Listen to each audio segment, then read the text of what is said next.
ఇప్పుడు మీకు చూపిస్తున్న ఈ టెంపుల్ వచ్చేసి మెహందీపూర్ బాలాజీ టెంపుల్ అండి. బాలాజీ టెంపుల్ అంటే అందరూ కూడా వెంకటేశ్వర స్వామి టెంపుల్ అనుకుంటారు, కానీ ఇది హనుమాన్ టెంపుల్ అండి. ఈ టెంపుల్ పేరు ఎత్తగానే చాలా మందికి వెన్నులో వణుకు పుడుతుంది. ఎందుకంటే ఎక్కువగా ఈ టెంపుల్ కి దయ్యాలు ఆవహించే వాళ్ళు వస్తారు వదిలించుకోవడానికి. అంతటి శక్తివంతమైన హనుమాన్ ఆలయం ఇది.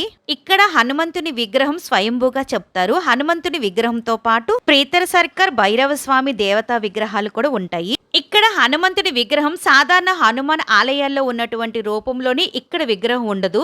పెద్ద పెద్ద కళ్ళతోని కోపంగా చూస్తున్నట్టుగా ఉంటుంది. ఇక ఈ ఆలయానికి వచ్చేవారు మానసికంగా గాని బలహీనంగా గాని ఉండేవారు ఈ ఆలయానికి రాకుండా ఉండడమే మంచిదని చెప్తారు. ఎందుకంటే ఇక్కడికి చాలా మంది దయ్యం ఆవహించే వాళ్ళు వస్తారు. వారు చేసే విచిత్రమైన దృశ్యాలను చూసి భయాందోళనకు గురవుతారని. ఇంకా ఈ ఆలయం గురించి మరెన్నో విషయాలు పార్ట్ 2 లో తెలుసుకుందామండి. ఇంతకీ ఈ టెంపుల్ ఎక్కడుందంటే రాజస్థాన్ లోని దౌసా జిల్లాలో ఉంది ఈ మెహందీపూర్ బాలాజీ టెంపుల్.